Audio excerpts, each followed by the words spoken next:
Hi, my name is Marybeth Combs, and today I'm going to talk to you about modern technology that is used in the criminal justice system or in the field. First, I'm going to talk to you about surveillance cameras. Surveillance cameras are little cameras placed all around outside, in front of buildings and parking lots to survey, to look at the people and everything going on around outside. And in the corner, you can see a picture of a surveillance camera. There are both pros and cons to surveillance cameras. Pro could possibly reveal a suspect's identity if they got a clear shot of him. This could also help police see how many people are involved in a crime.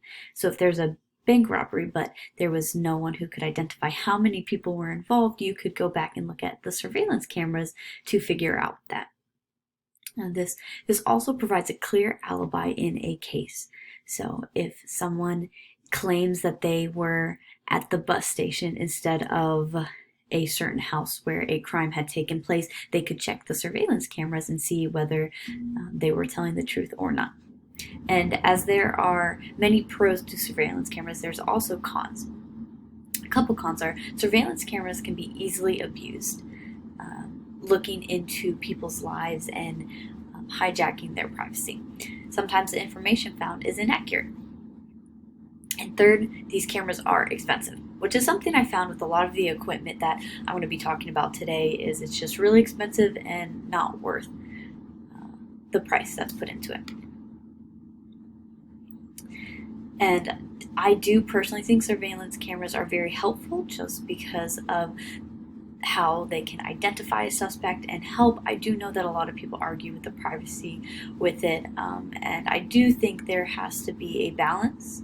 But I know that if I was ever in a situation where I went missing, I would want there to be surveillance for people to see my actions and possibly catch on camera what had happened to me.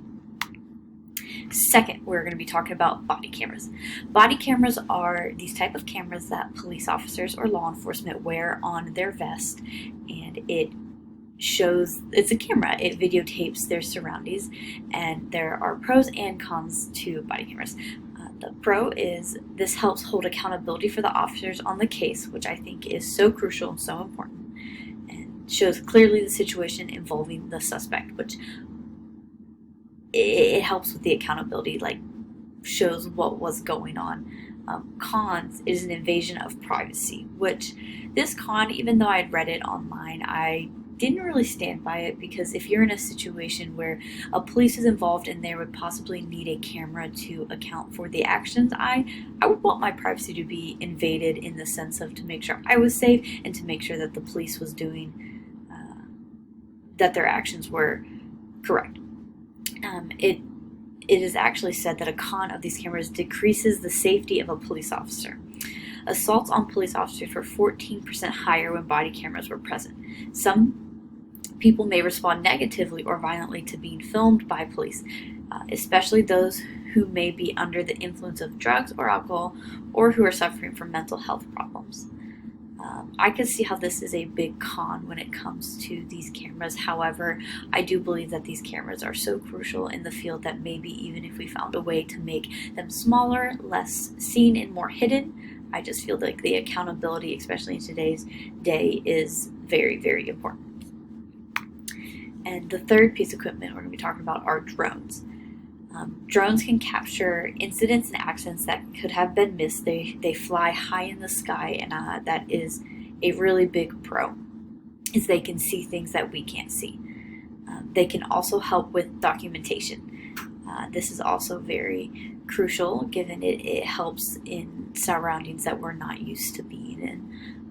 Another pro that I did not write down, but I think is very important, is if there were a missing persons and they had to convey, like canvas an area. Not that you could trust a drone to fully scope an area, but they could look very quickly in a dire need and hopefully give some help and insight to a area or situation that would, if we were civilians or people in the field doing by ourselves, would take a very long time. Cons are they're really easy to hack these drones, which is a little scary to think about and is a very big con in my opinion. And there's a very short battery life for the price of the drone, which again, it just seems like there may be a little bit more money than what it's worth. I'm going to be talking about 3 different softwares that criminals use against us or people, or so there's adware, ransomware, and spyware. Adware, this is a scam ad that causes the hacker access to the contents of the user's internet, which is a little scary. It's kind of similar to spyware, but we'll get to that when I get to the bottom. Ransomware, this allows access to a computer. It shuts it down and only allows the content to come back after the user's pays a set amount of money, which could be very dangerous if a hacker got this into a government facility or an FBI building or anything like that. Spyware spies and records another person's computer activity and then gives it to a third party. So this is in a sense the same as adware, except it records it and gives it away, which is also really, really scary. How could police combat these attacks by these criminals? I honestly, when I first read that question, I thought it was how could they use these softwares themselves to more benefit them, which you could use any of these. Like, you could create an ad that would cause a criminal or a suspect to click it to possibly find their motive. In that ransomware, now that one I'm not sure you could use as much when it comes to criminal justice or anything that a police would be using. Spyware, same for that, as if they were trying to find any activities. But yeah, how could they combat these attacks? I would have to say that they would just have to have heavy protection on their devices and be very proactive about what they're clicking, what they're having access to in their computers, and not making sure not to keep super important documents on their laptops. That is all. Thank you so much for listening, and I hope you have a good day.